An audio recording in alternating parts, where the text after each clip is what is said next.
Canadian Environmental Protection Act.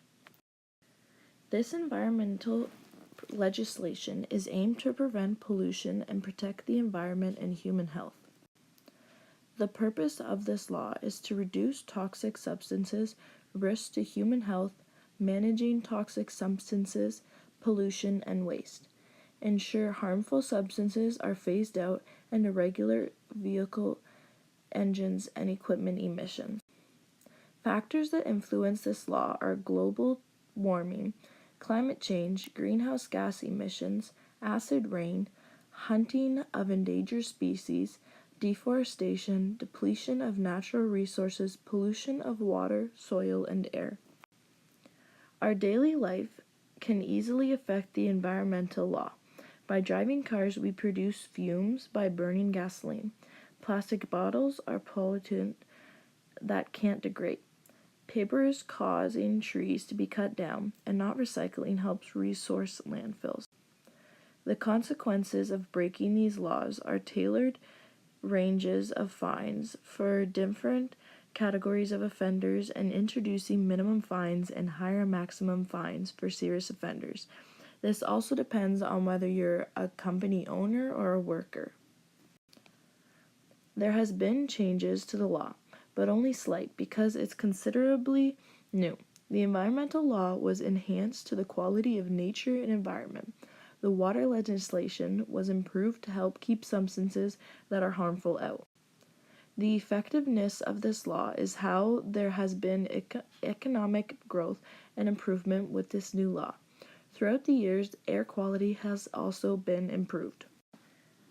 This event has seen plenty of effect and events. One event is August 26, 2002, the Johannesburg World Summit on Sustainable Development locked into increasing people's access to safe drinking water and sanitation.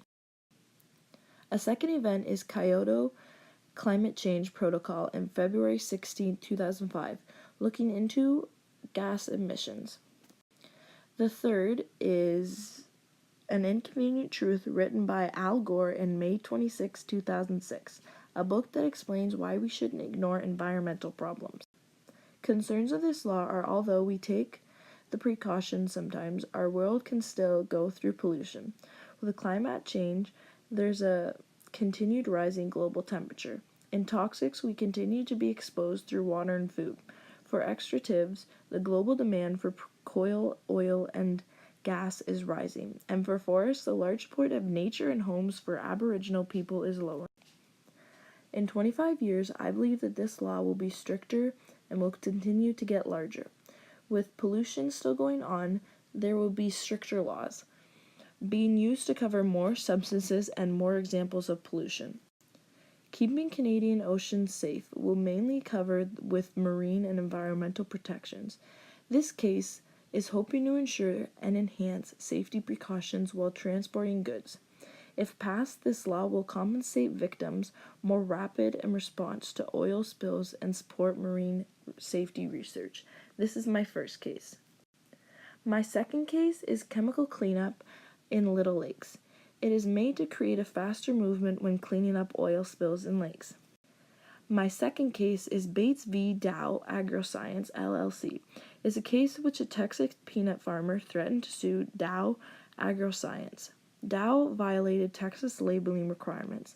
The district court ruled FIFRA expressly prohibited additional state labeling requirements such as Texas. My last case is the Department of Transportation v. Public Citizens. VMCSA planned on lifting the ban from Mexican trucking companies.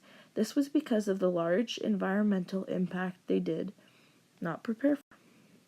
What I would change about this law is being more strict about the law. So having people follow around companies that are dealing with hazardous substances, I think it can keep them following the law and keep it less likely to happen where there's a lot of spills. In conclusion, this government environmental law is very useful and hopefully help our environment. Thank you for listening.